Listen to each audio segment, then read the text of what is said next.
he comes, I'm going to punch him out. This is my moment. I would pay to see I've that. been waiting for this.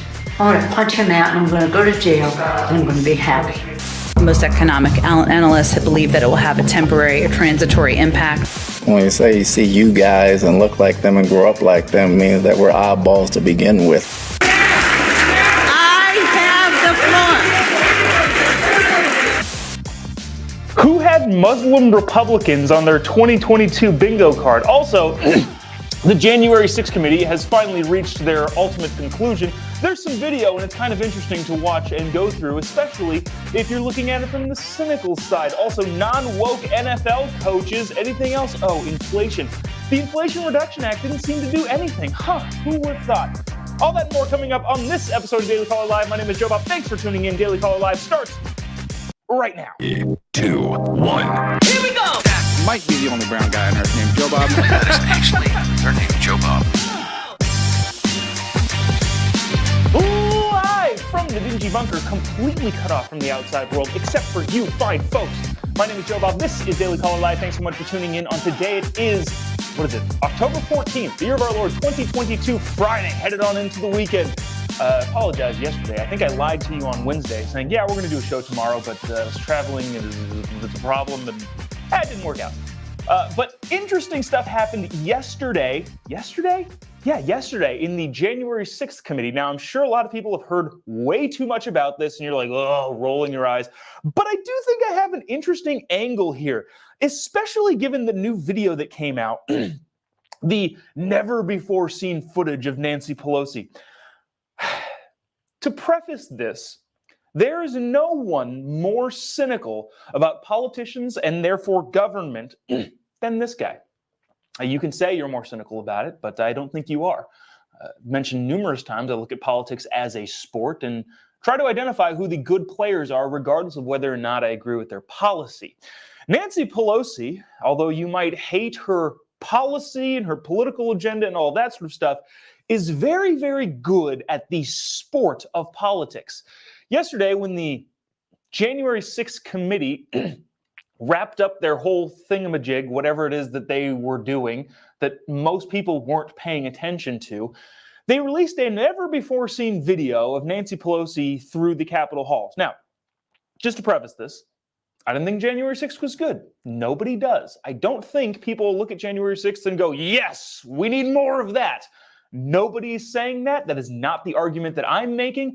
I would like to simply point out the cynicism that should exist in your hearts and minds when it comes to these politicians.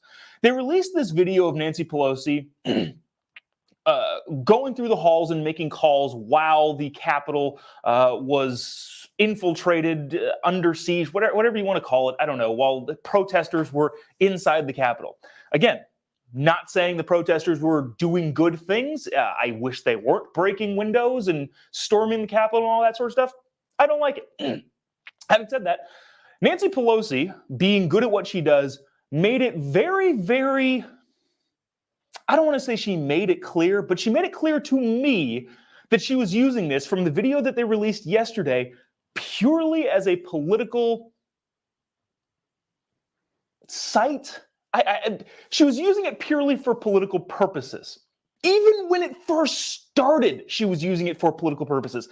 Now, I want to show some of this video because I think it's freaking fascinating. And why I think people like Nancy are dangerous in the sense that they know what's happening pretty immediately and are able to spin it to their political side. First things first, I think you got to be careful, not be careful, but be wary of the fact that there's a camera following her around. That should be one thing. I think a lot of people watching that 7-minute video on the internet, especially during the committee hearing, didn't think to themselves, hey, why is there a camera following Nancy Pelosi around? Is it weird that there's a camera there? And also, given that there's a camera there, she has to know that there's a camera there, right? And therefore, some of the things that she was saying, albeit I think that she probably was legitimately scared, but some of the things that she was saying in her mind, I think, because I'm cynical about politicians, she knew that she would use for a time like this. Interesting how this footage only got released a month before the midterm elections, even though it happened a year and a half ago? All right, I'm going to stop talking and kind of give you some of the first glimpses of this, which is, again, I want you to look at it through the lens of Nancy Pelosi knows there's a camera in her face. Now, this first clip is before things went off the rails. There's a camera person there with Nancy before things start to go south. Listen to what she says and tell me if you think she's making a political move from this. Check this out. Oh, by the way, before I play all this stuff, would really, really appreciate it if you click the little like button or the little share button, or give us a comment. Let us know what you think. Are you as cynical as I am about politicians? Just curious. Let us know. Check this clip out. This is Nancy Pelosi before things start going haywire. Listen to what she says. And that's what this is all about. Secret Service said they have dissuaded him from coming to Capitol Hill. They told him they don't have the resources to protect him here. So at the moment he is not coming, but that could change. Oh, he comes, I'm gonna punch him out. This is my moment. I would pay to see I've that. been waiting for this, for trespassing on the Capitol grounds. I'm gonna punch him out and I'm gonna go to jail and I'm gonna be happy.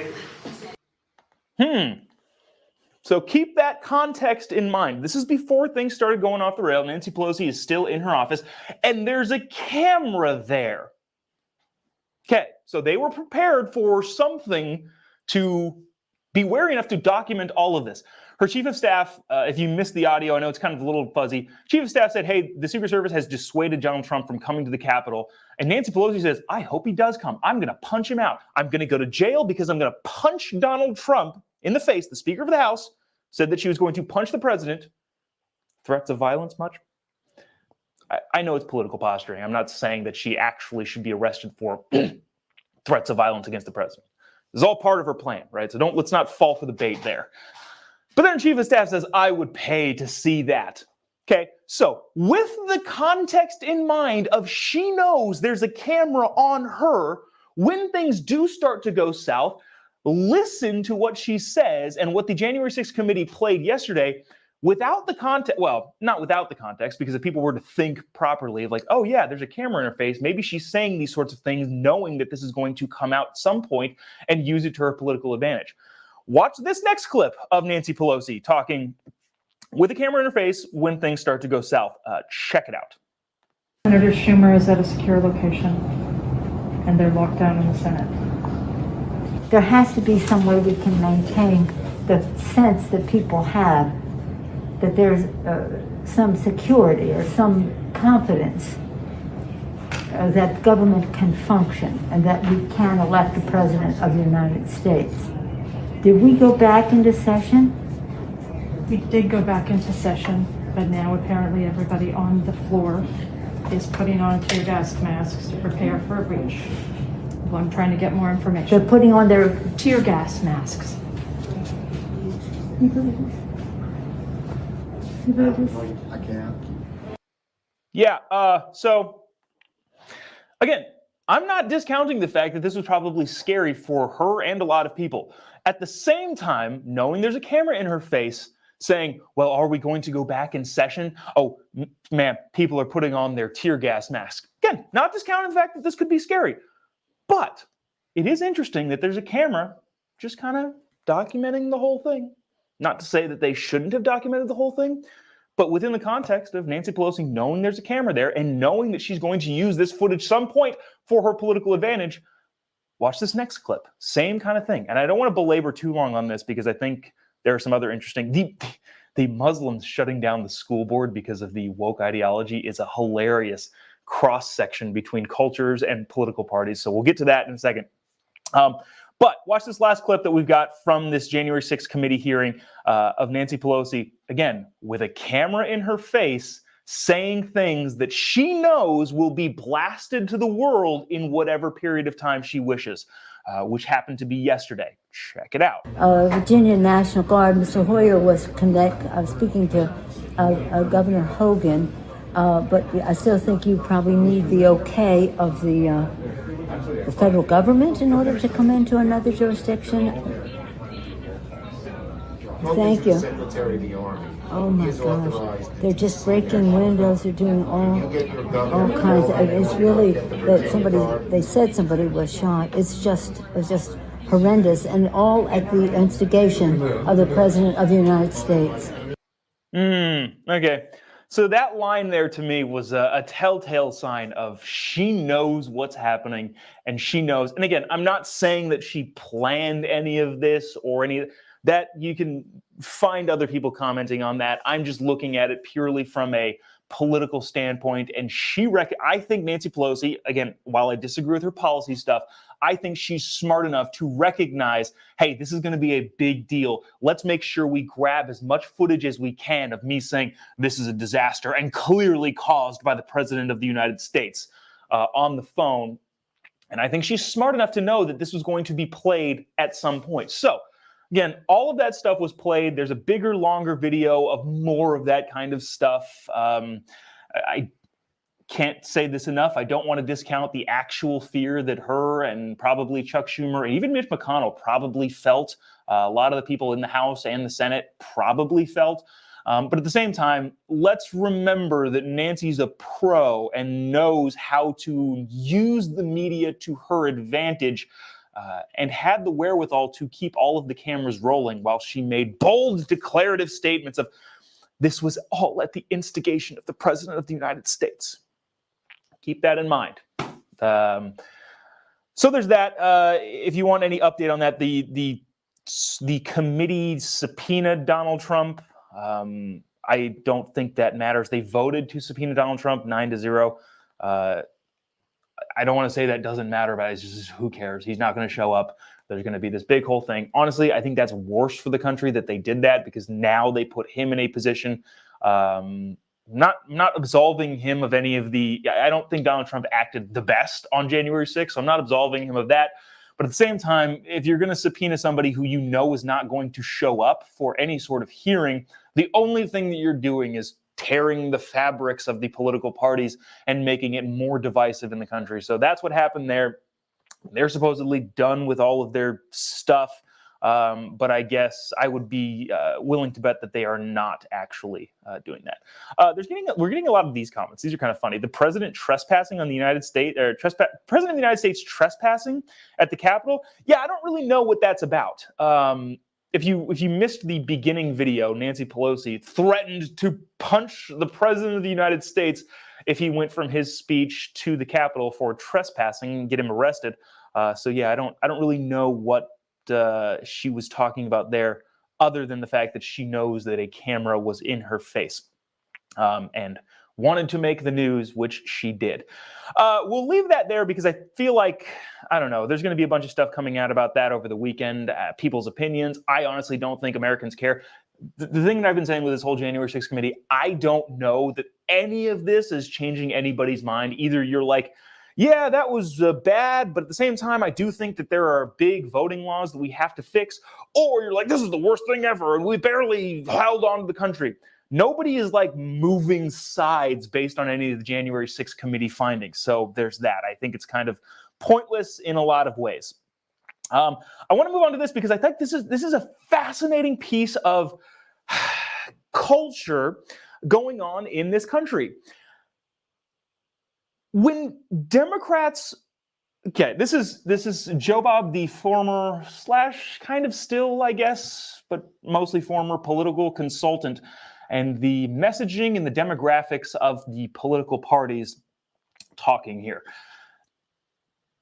When Democrats run campaigns, there's a lot of identity politics and less issue voting. Meaning that, well, Democrats are standing up for the rights of minorities and, you know, whatever. I don't buy into identity politics on a personal level, but I understand from a political standpoint trying to run your campaign that way, knowing that most Americans don't pay attention to what's going on in politics and therefore end up voting for the surfacey level ideas of we're standing up for minority whatever. So that's generally the case. Here's the problem.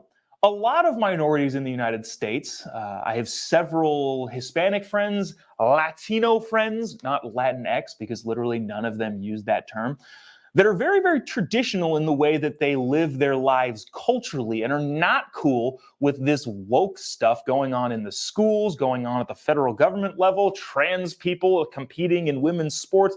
They're not down with that. Historically, Democrats have been able to count on their vote as a voting bloc. Again, I don't believe in identity politics. I think it's stupid, but at the same time, unfortunately in this country, a lot of it works. Another massive group that Democrats have been pretty dependent on and feel like they just have, they think they take it for granted, this group's votes, is the Muslim population. Having said that, in a lot of ways, in the same way that the Hispanics have been turned off by the super woke stuff, the Muslim people aren't putting up with it either. The LGBTQ2A+, whatever all of the acronyms are, not great in the Muslim community. And in Dearborn, Michigan, a bunch of Muslim parents went to a school board meeting on, was it Tuesday, and shut the thing down so hard because of this woke, crazy, sexualizing students stuff. You have all of these Muslim parents who are like, yeah, we don't want that because it doesn't align with our cultural values, yelling at probably a bunch of Democrats in the school board meeting, so much so that they had to postpone it and move it to a gymnasium on Thursday. Here's a clip from the meeting earlier in which, again, the Muslim parents who historically Democrats have relied on to vote for them are leaning towards a Republican cause because it doesn't align with their cultural values because the left has gone extremely off the rails. Watch this clip. This is just a clip of them yelling and seeing how agitated they are in this meeting. This is fascinating stuff to me. I don't know if it's all that interesting to you guys, but I'm going with it. Check it out.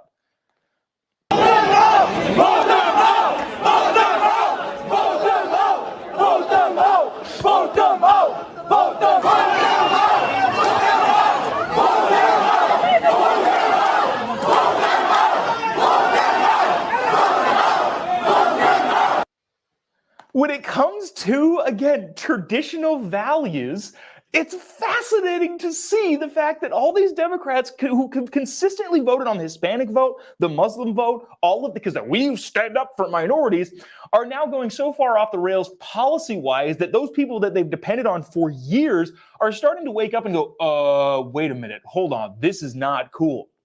See how big that room was with all of those people? Again, I don't want to say, I'm not going to categorize all Muslim people because I don't think categorizing people is a good thing to do politically. But I think a lot of this stuff is going to backfire on more liberal politicians. Watch the school board lady try to calm everybody down. And I hate to make judgments based on people's looks, but this lady looks like one of those people who thinks that she's all high and mighty and these people need to listen to me. And the parents at this school board meeting are not having it. Check this out. No, I am, as board president, I have the right to set the time limits. You have the right to sit there and tell us we can't talk. Roxanne, just continue, Roxanne. Okay. Just continue.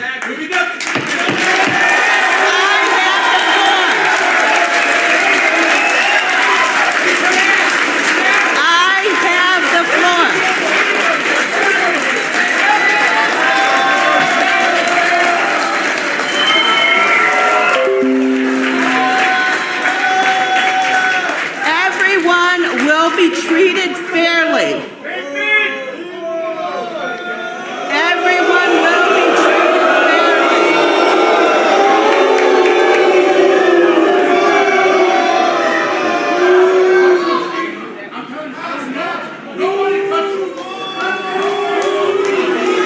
be treated fairly.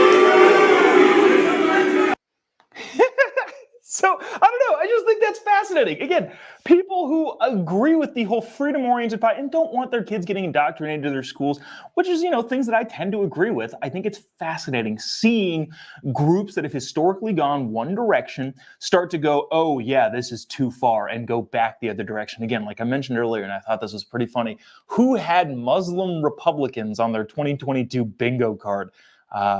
Interesting, fascinating, love to see it. Anyways, that was on Tuesday. That board meeting got suspended. They had to move it to the high school gymnasium where there was more room for people, and finally had that meeting on Thursday, in which a lot of the people there that were upset showed up again and made it very, very clear, eloquently, might I say, that what the school board is doing is not cool with them. This is, I believe this woman is running for Secretary of State of Michigan. I don't know. I saw that in a tweet. But regardless, I think this is at least a mother or a concerned citizen speaking very eloquently to the school board that has all of these parents just furious. Watch this. This is great. She just makes a very good point and does it very, very well and eloquently. Check it out. And every parent has a right to object to the things their kids are being exposed to. But there is a breaking point. And the breaking point is this. The fundamental existence of school is not to learn about sexual pleasure, not to learn about new sex acts. The fundamental purpose of school is to prepare our kids to be successful adults who can go off and have careers.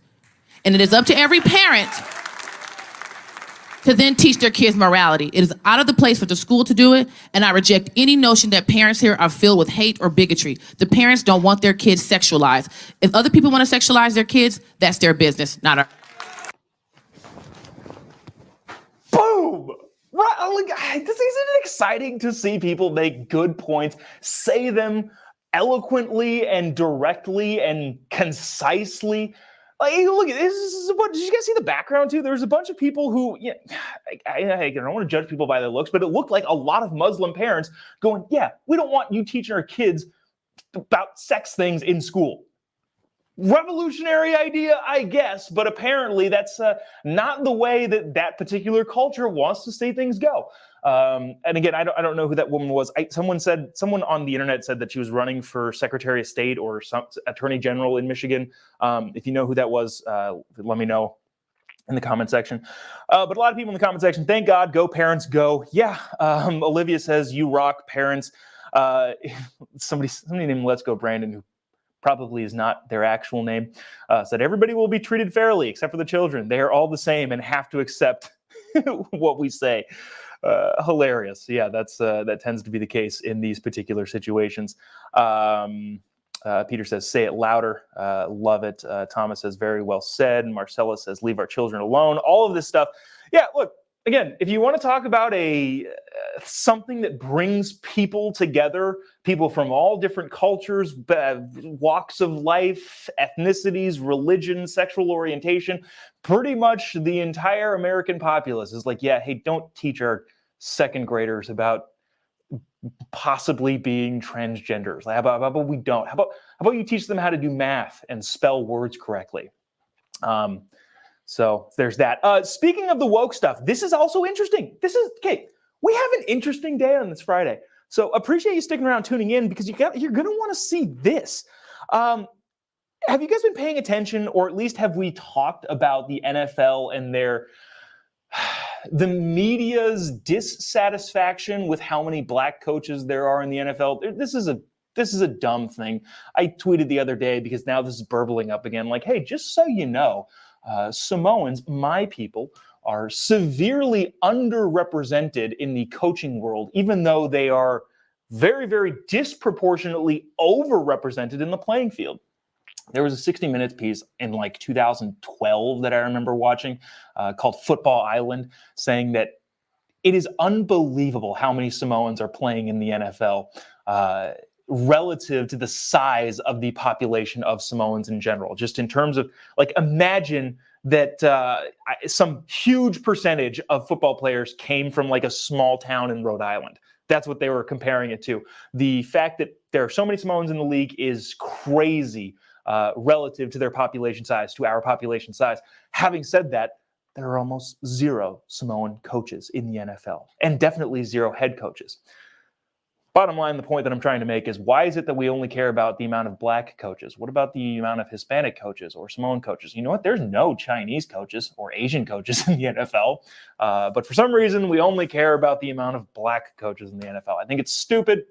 And so does NFL coach Todd Bowles, who is the coach of the Tampa Bay Buccaneers. I want to play this clip in its entirety. Is it a little bit long? I'm not entirely even sure how long it is. But It is great. Todd Bowles gets asked the question, how do you feel about there being a limited number of black coaches? And he kills it. Check this out. I think this is great. Let me know in the comment section what you think about the focus, the hyper focus on NFL and race in the head coaching positions. Watch this. Check it out. You and Mike Tomlin are two of the few black head coaches in the league. I wonder what your relationship is like with them and your thoughts on Steve Wilks joining that fold. I have a very good relationship with Tomlin. We don't look at what color we are when we coach against each other. We just know each other. I have a lot of very good white friends that coach in this league as well, and I don't think it's a big deal as far as us being coaching against each other. I think it's normal. Wilkes got an opportunity to do a good job. Hopefully he does it. And we coach ball. We don't look at color.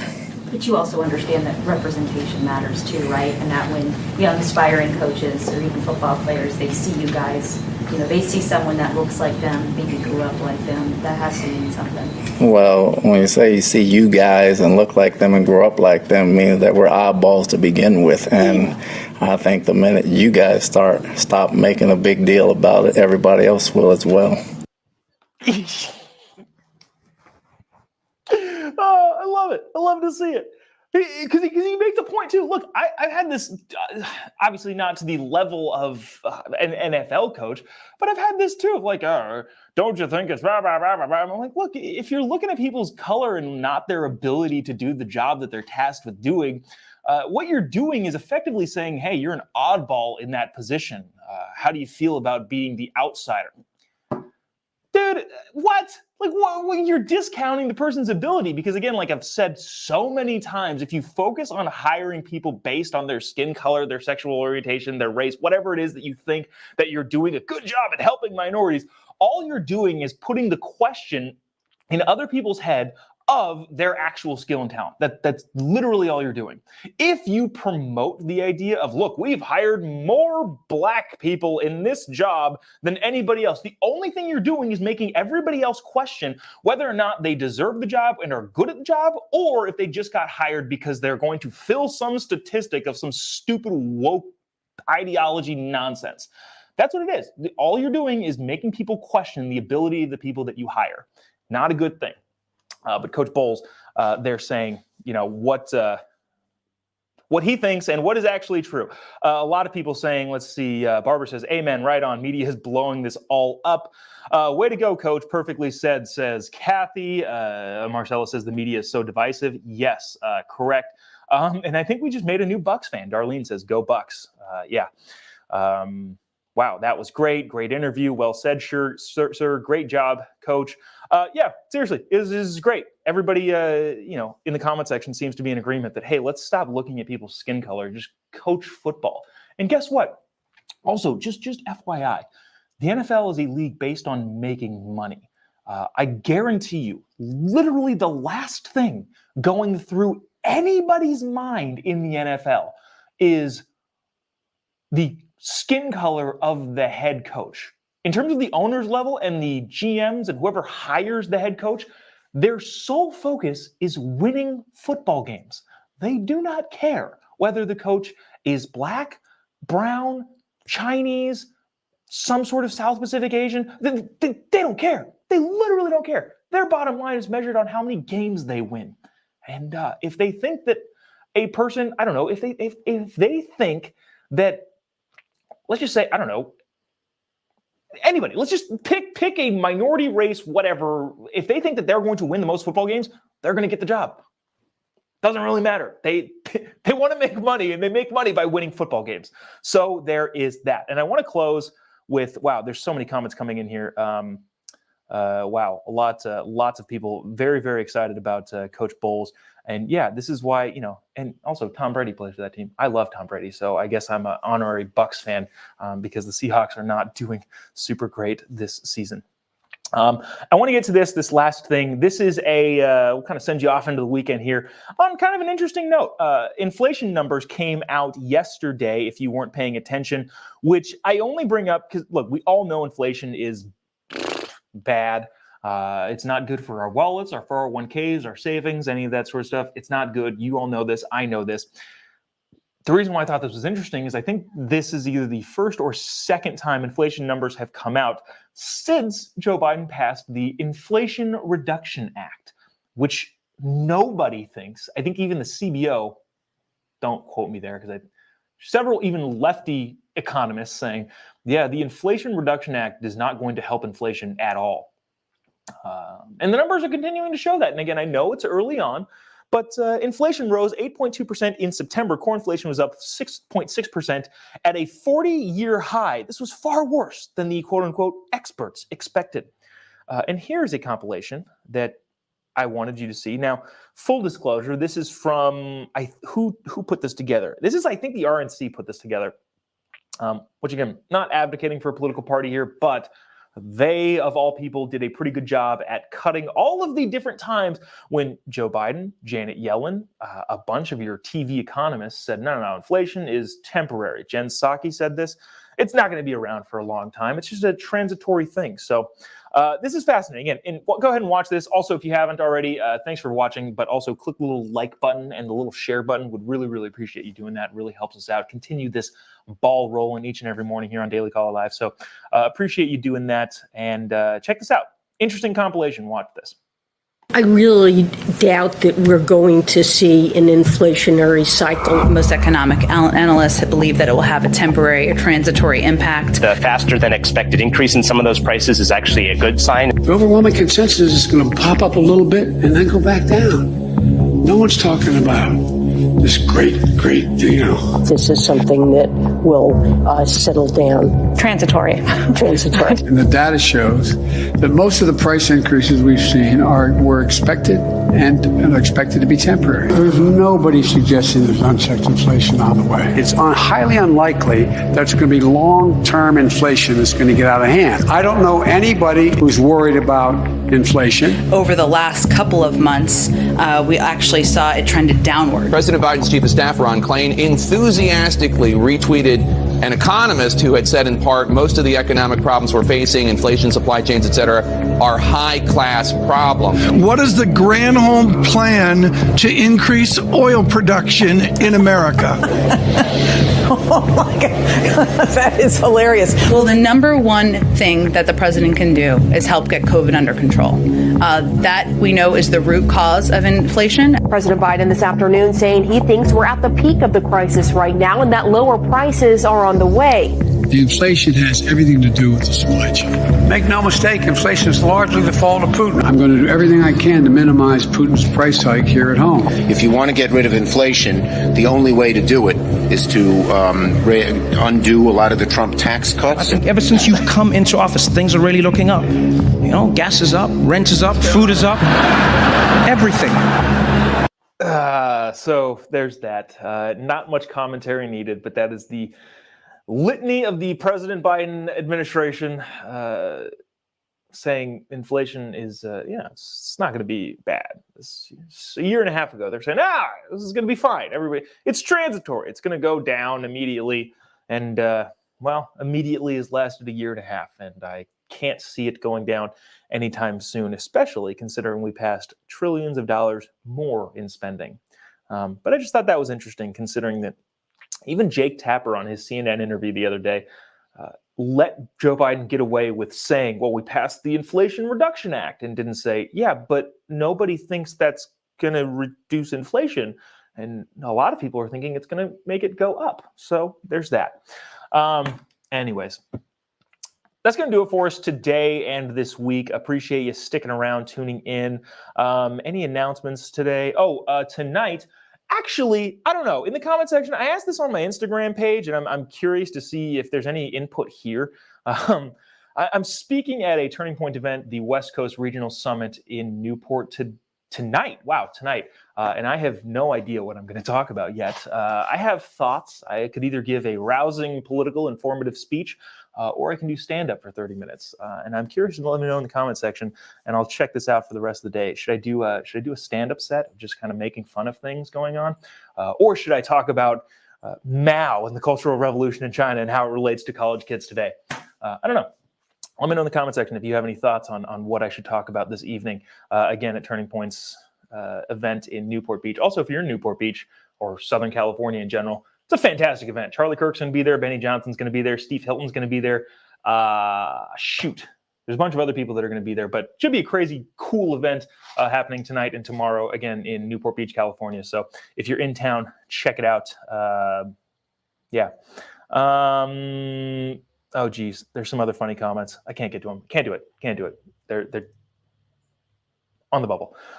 Anyways, if you haven't already, give me a follow on any of your social media accounts. Just type in JOBOB. You'll be able to find me there. At the Facebook Chiron is wrong. Haven't put up the Getter one yet, but we're streaming on Facebook, YouTube, Twitter, and also Getter. Hello, Getter. This is what?